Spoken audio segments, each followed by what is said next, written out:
Good morning, everyone. Good morning. I apologize for being on here late. We experienced a lot of technical difficulties, but we are here. We are here talking about 2025, and so I'm excited about what the market's going to bring us in 2025. Lots of innovations in 2025. Lots of changes. Interest rates, we're going to be looking at where the interest rates are in 2025. I think for the real estate investor, there's lots of opportunity. Always great opportunity. And I just want you guys to keep in mind that whatever your imagination is, your creativity, whatever that looks like, whatever your thoughts give you on what your goals are for 2025, I want you to believe that it can happen. And it can happen no matter what markets we're in.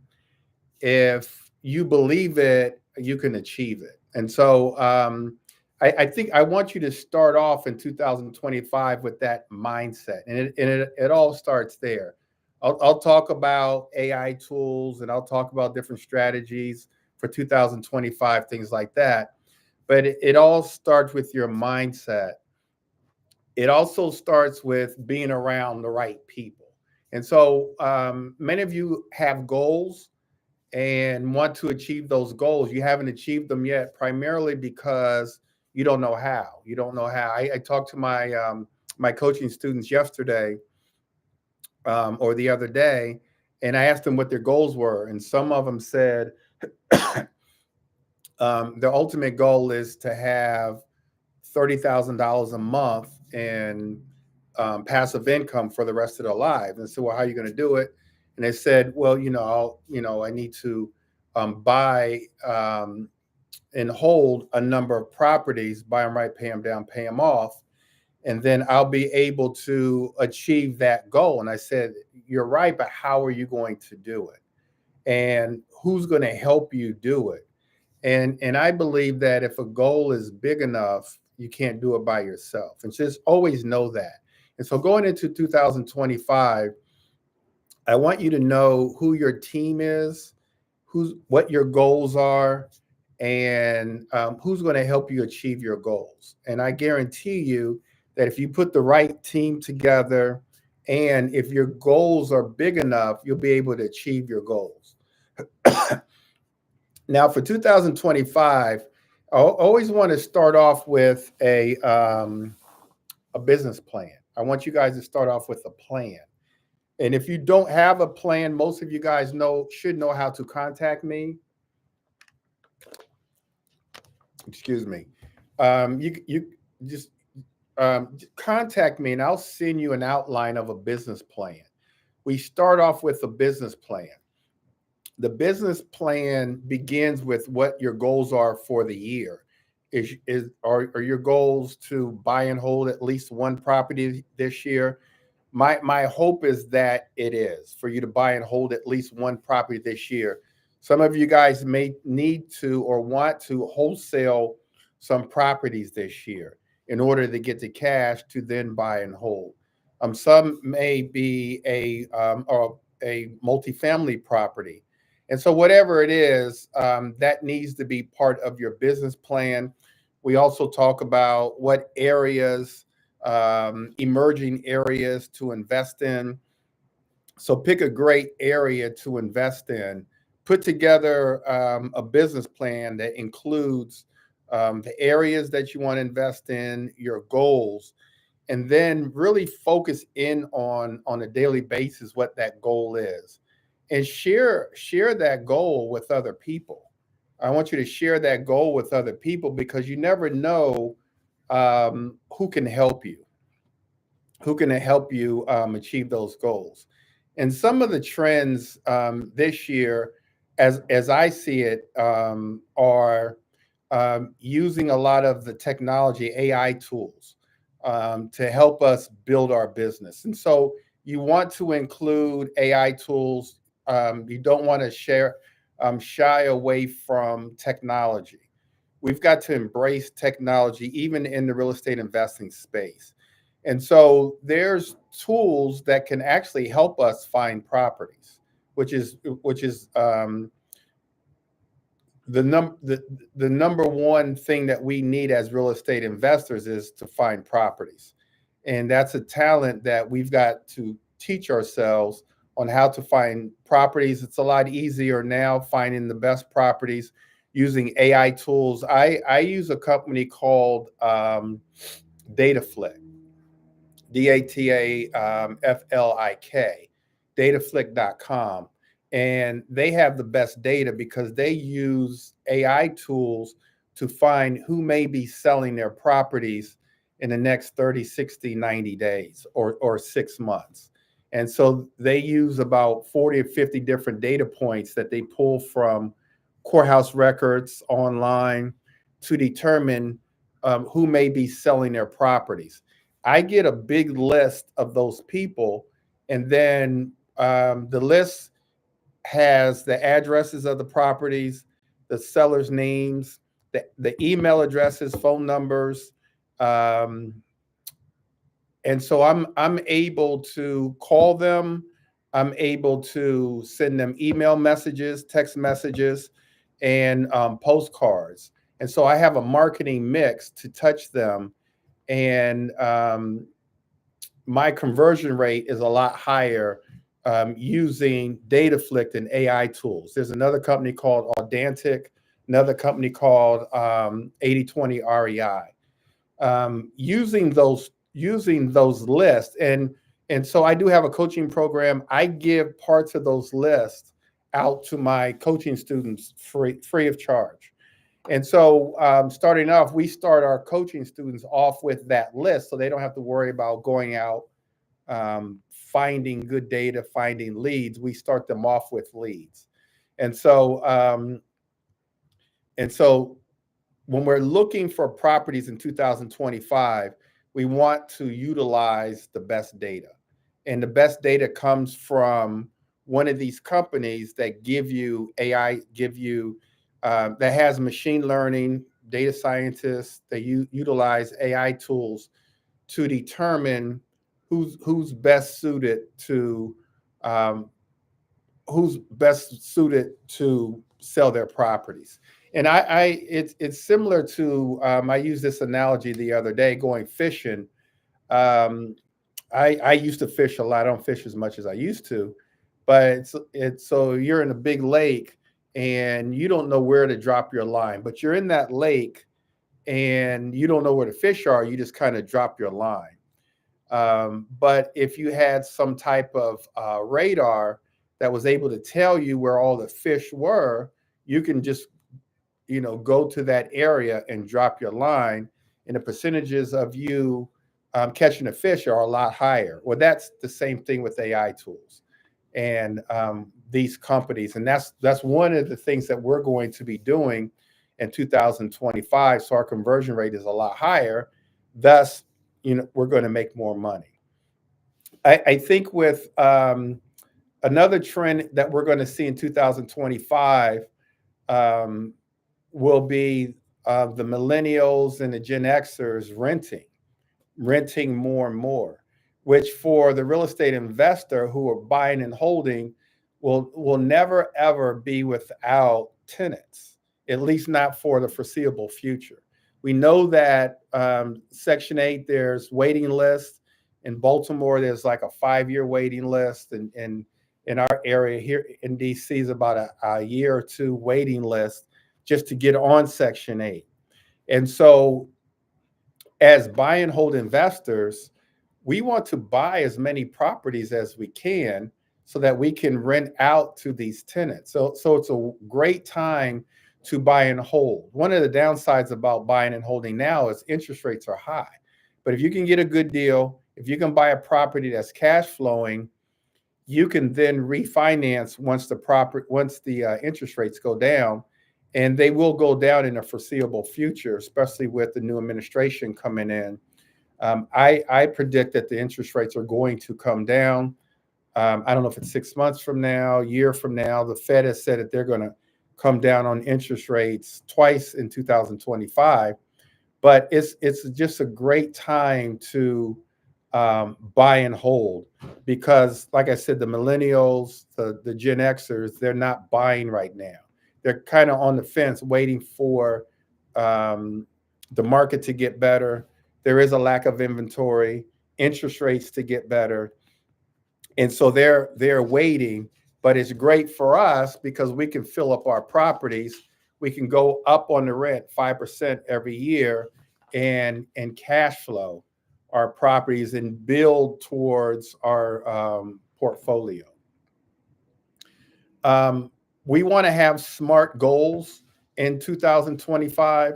We don't want to overextend ourselves. And so, one of my goals for this year is to increase my net worth by at least $500,000. And so, for me, that's buying 5 properties to hold, all with at least $100,000 in equity. I'd love to, with those five properties, increase my cash flow every month to close to $2,500 to $3,000 a month in positive cash flow with those 5 buy and hold properties, and that's going to add to my current cash flow. And so, when you guys are thinking about your goals for the year, I want you to think in those terms: your net worth, increasing your net worth, increasing your cash flow. With your net worth, that's really equity that you have in your properties. And there's a number of things that you can do with the equity that's in the property. You can borrow against it if need be. And then the cash flow is just going to help you in your life. That's passive income coming in. So in 2025, we need to increase cash flow. We need to increase and bring as much passive income into our lives as possible. There's a couple different strategies that I want to talk about for 2025 that I think that's going to help you for 2025. Wholesaling properties, fixing and flipping properties, buying and holding, and then creative financing strategies. And so I'll touch a little bit on all of them, but I will tell you that ultimately the goal is to buy and hold properties, at least one property, but buy and hold as many properties as possible.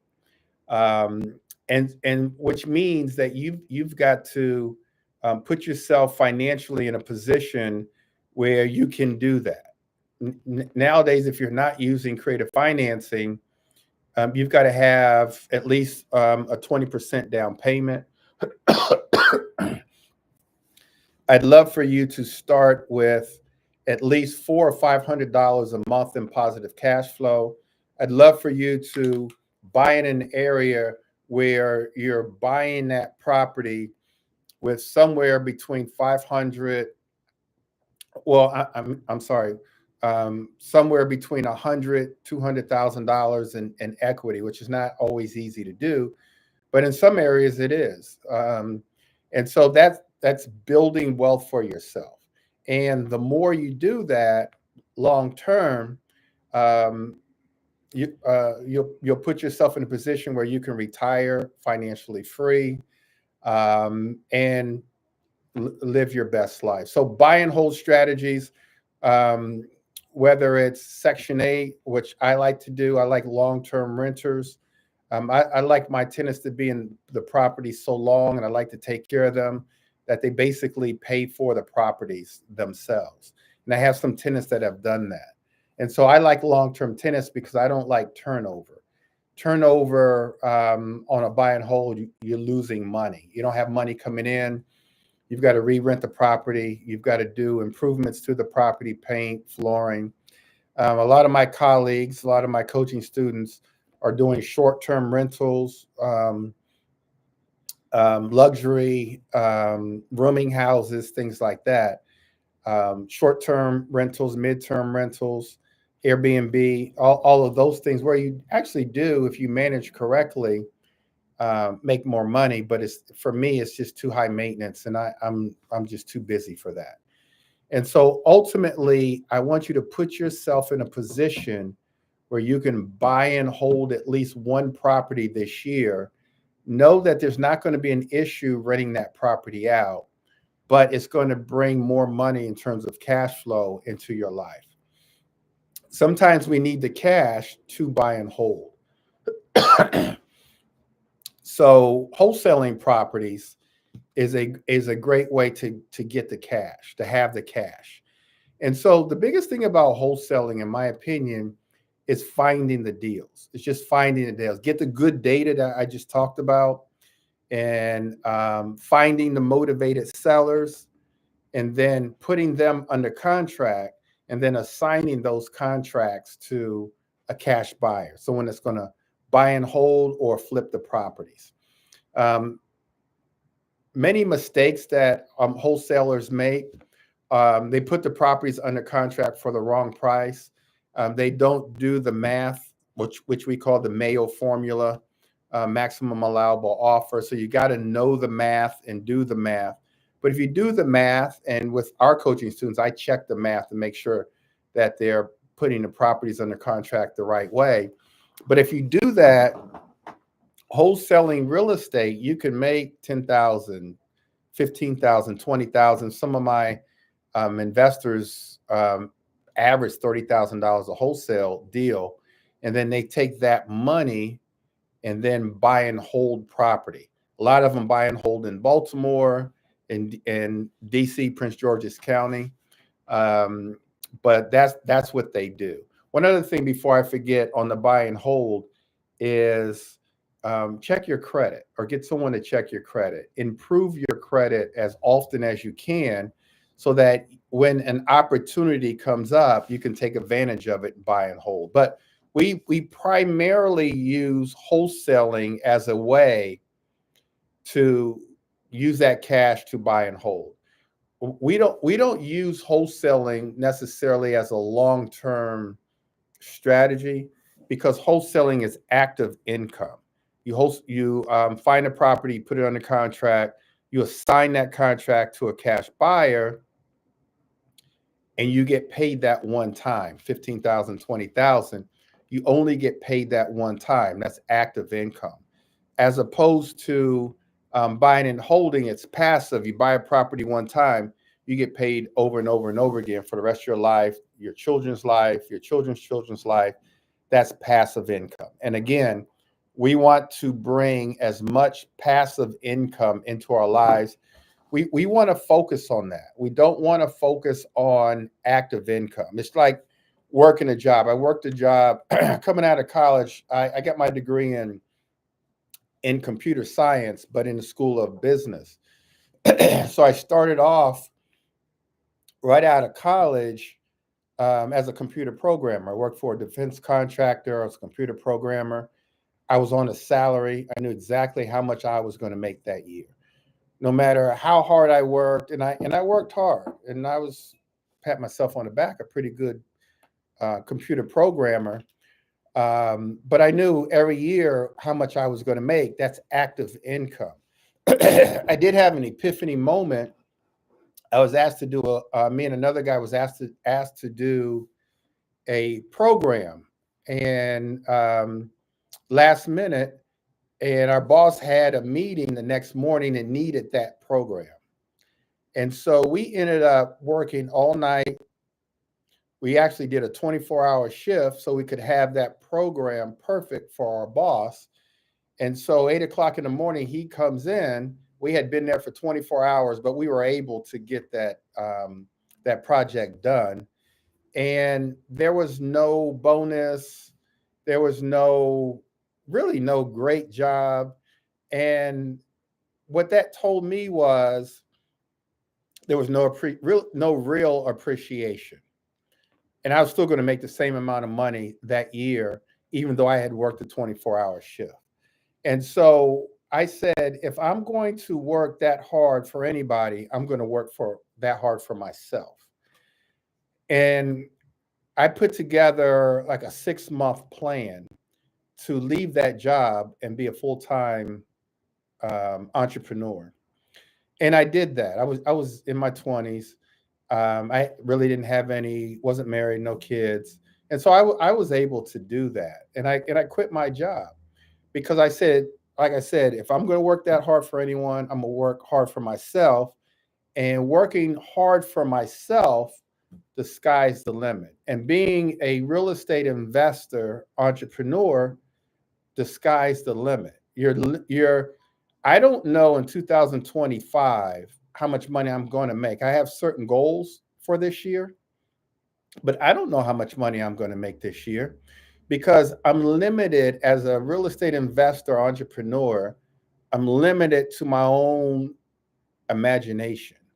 I'm limited to my own dreams. I'm limited to me taking action. Um, I can make as much money as I want. It's all up to me. And so that's what I want for you. I do have a daughter now, and I put her through college through wholesaling real estate. I imagined when she was like a senior in college that I didn't want her to be riddled with student loans. So I said, I'm going to pay for her college. She's not going to get any student loans. And so I said, I'm going to wholesale real estate, flip real estate. I'm going to earmark different projects that I'm working on and pay each semester. I was limited to my imagination and I took action on that. I was limited to my own creativity. To me, having the um, the credit in order to do that, I thought to myself, like, this is what I'm going to do. I remember during the recession, and some of you guys are probably too young to remember the recession of 2007, 8, 9, where the real estate industry just crashed. And I crashed right with it. I had a small portfolio of 13 properties. I had a real estate brokerage. I like to tell everyone that my income was cut in half, but it was cut more than in half. And I started selling my property. Some of them I was able to sell to my tenants, but then others I just put on the market, and then some of them I kept. But I remember sitting up 2 o'clock in the morning, early one morning, and I thought to myself, what am I going to do? Income's cut in half. I had just bought a house, built a house, and bought a house in 2007. Had a high mortgage. What am I going to do? I am not a failure. Um, I'm going to work my way through this. And what I came up with again was real estate investing. Real estate investing is going to pull me out of this. So I started flipping properties again, wholesaling properties again. I pulled myself out of that, then was able to start buying and holding properties.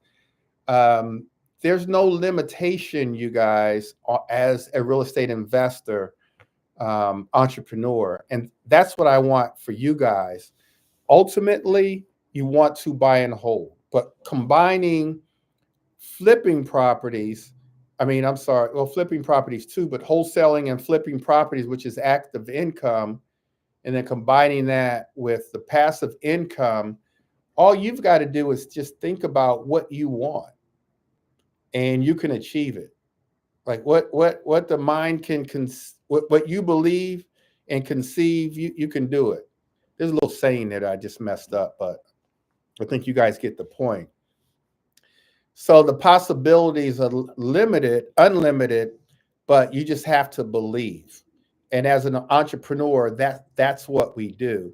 And so with the strategies, and again, there's two strategies as a real estate investor: buying for cash, which is active income, that's flipping and wholesaling real estate, and then buying for cash flow, um, equity, and appreciation. That's your passive income strategy. That's your buying and holding. And you can buy and hold as much as you want, as long as you put together a plan. You can flip and wholesale properties as many as you can conceive, as long as you put together a plan and then work that plan. But you've got to first believe that you can do it, and then get with the right people and then scale that business as quickly as you can. And so those are the strategies. Another strategy I want to talk about really quickly that I was able to get to at a young age is creative financing strategies. The and because we have a lot of people in 2025 with very high,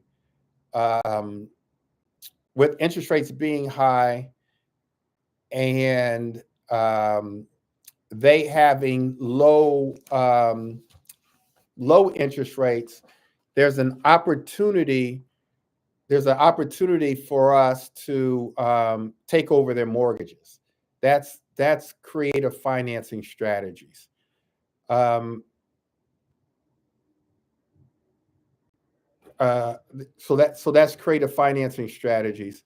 And so we're able to, you guys, we're able to, my very first property that I bought, I'm hesitating because I'm actually running late for another property. But anyway, my very first property that I bought, 23 years old, was creative financing.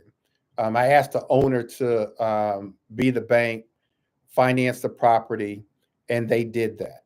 Along the way, I've learned how to take over mortgages. So there's mortgages where you're going to find people who are distressed that need to sell their properties, but they have low interest rates, 2%, 3%, 4%, where we can actually take over their property. That's buying property subject to the existing mortgage. In this market that we're in now, there's lots of opportunity for that. We find when I pull that list, that predictive data list, most of the people that are in trouble purchased their properties 5-10 years ago, and they have low interest rates on those properties. And so the first thing that I think about is, can I buy this property in a way that I can take over their mortgage, depending on the situation, maybe give them some money and be able to buy the property without me having to go out and get a loan. That's buying property subject to. And so in 2025, one of the things that we should be doing is being as creative as possible, using creative financing strategies, seller financing, subject to, lease options, using the Burr method, novations, those kinds of things are some of the things that we should be doing in 2025, and then learning how to do it, being with all the right people, and learning how to do those strategies so that we can acquire as many properties as we can, and we don't allow the bank to hold us back.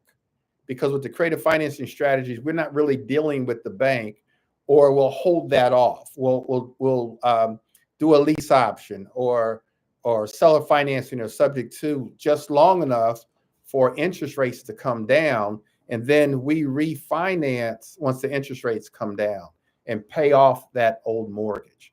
And so those are the things that we need to be thinking about in 2025. Your mindset, being around the right people. You guys always tell the story. A couple of years ago, I joined this mastermind, national mastermind of really all the top real estate investors in the country. And it just really opened up my mind to see what they were doing. And that was another, in my lifetime, another kind of epiphany moment for me, just being around the right people. Part of your success is going to be that. Part of the reason why you haven't achieved the goals that you want for your life is because you're not around the right people. You don't have the right plan. And so in closing, I'd like to say that for 2025, let's set our goals. Let's have big goals. Let's put enough of the right people around ourselves so that we can achieve those big goals. And looking at reading books, YouTube videos, all that is good, and you learn, but like proximity, you've got to be around the right people, touching the right people, having accountability partners, things like that. Using AI tools to help you find leads is what's going to be also prevalent in 2025. Buying and holding real estate, because the millennials and Gen Xers are looking for places, nice places to rent, and let's allow them to rent if that's what they want to do. And then getting creative with how we buy properties in 2025 is also going to be big. Look, you guys, I've got to run. I apologize for the delay. Hopefully, you found this helpful. Um, Promise not to have technical difficulties in the future. If you want to get a hold of me, you can always schedule an appointment to meet with me one-on-one, gbschedule.com. We run a free 4-day course ongoing. We're right in the middle of our January, so it's not too late. February will be coming up. You can always go to BBC 4-day. Subscribe to my YouTube. We're going to try to give you valuable content to help you. And my hope and prayer is that 2025 is your best year ever investing. But I want you to believe that it's going to be your best year, and then take action.